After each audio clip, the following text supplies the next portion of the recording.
Hi everyone and welcome for this tutorial how to improve your Primaris Ultramarine models. So this tutorial come after the first tutorial how to paint a Space Marine in 45 minutes to have a tabletop level, and now with all the different paint you can see we are going to increase the level of this Space Marine. Thanks again for all my boss on Patreon who give me the opportunity to make you more and more tutorial every month. So to beginning I use some Macrage blue just to push some shadow. The all first step will be about the armor, to be sure all the blue of the armor is totally fine with very strong contrasts and with nice transition. So for that I use some Macrage blue very diluted and I push on every part who take shadow. After that I make the same but for more highlights with Aldworth Guard blue. If you already have seen the first tutorial, so you can see this is exactly the same kind of paint, but this time we are going to continue the work by using very diluted color and very diluted layer to have a better and better transition on our different color. Now with some Teclis blue I come back again to push my highlights on the different elements like shoulder, helmets, and every small part of armor will be totally a detail, just to be sure every part will be we have a clear distinction. For example, right now I use some Teclis and white to continue on every edges to push my highlights and to make sure every part will be totally totally separate between them. For example, I am going to put on every parts of armor highlights on every edges just to be sure to have a clear visibility on the mini. And after I come back one time with highlights and one other time with some shadow to create my transition, and between these two steps take care to always reach smaller and smaller surfaces to be sure you are not going to erase your previous step.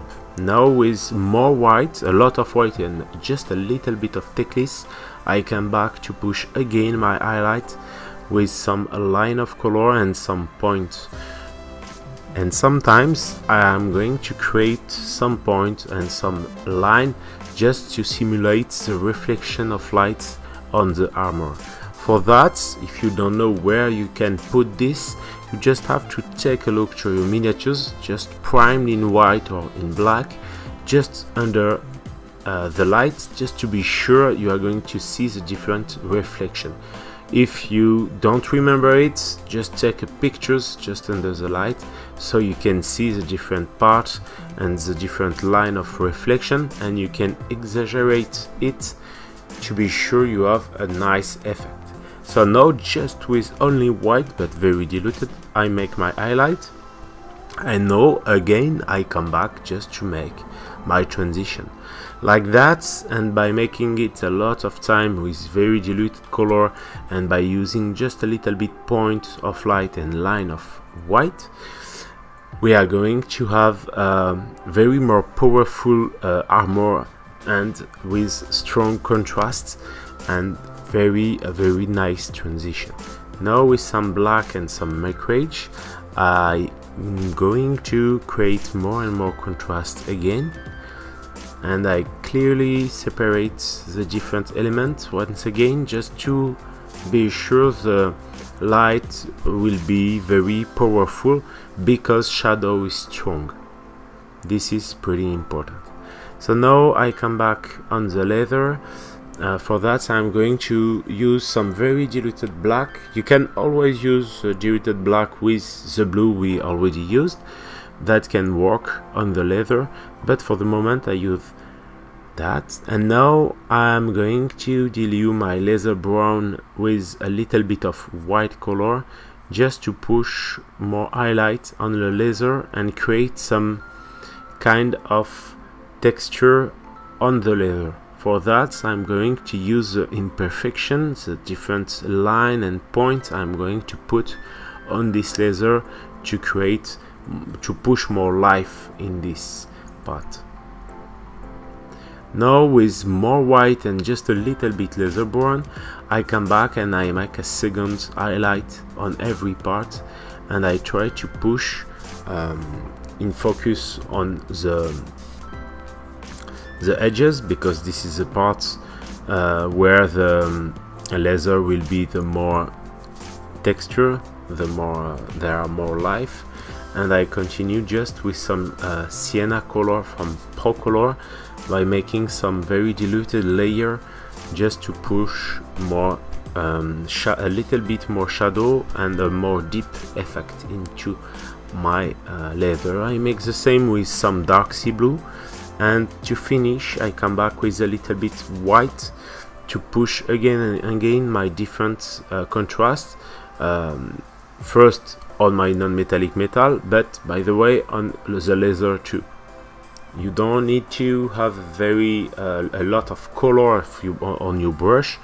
Never forget, one way to control the paint is to have just a little bit paint on your brush, and as you can see on my brush I have just a little bit at the end of my of the hair of the brush. I just have a little bit of paint. So now I come back again with white, always with the white, just to push again my highlights on the non-metallic metal. And now I'm going to make the same with yellow, some matte yellow from Prince August.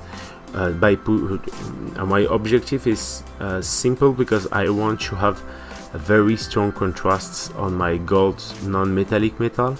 So I come back and I push again my highlight on every edges. As you can see, I tap my brush just to have a very strong color. Again with some sienna I come back and create more and more contrasts into my gold NMM. It's pretty important to have a very diluted color, but a very discharged brush to be sure to reach your surfaces and not too much large surfaces. I make the same with some white, so I push again my line on every edges, and this time take care to reach very small surfaces, just to be sure your gold will be nice.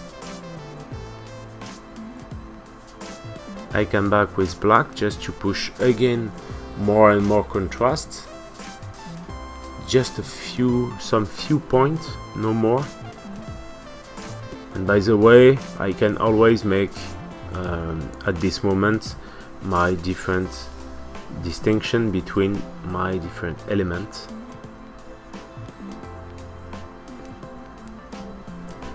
I come back with some green again, just to create some effect into the gold non-metallic metal. This is the scaly green.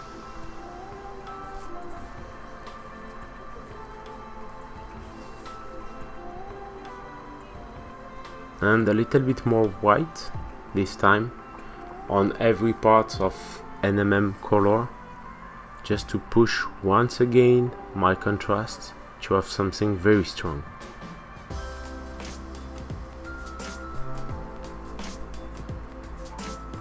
Now I come back on the red part with some Troll Slayer orange, just to push again my contrasts on the red part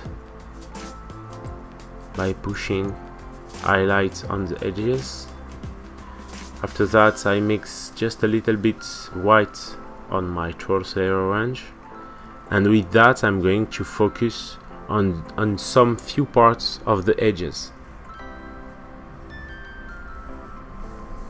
This contrast is pretty important, and after that we are going to come back just with some red directly to push and to create better transition. So this Mephiston red is going to be a layer on the different part, and we are going to mix after that a little bit of Mephiston red with some black to create more contrast. As you can see, I reach very small surfaces.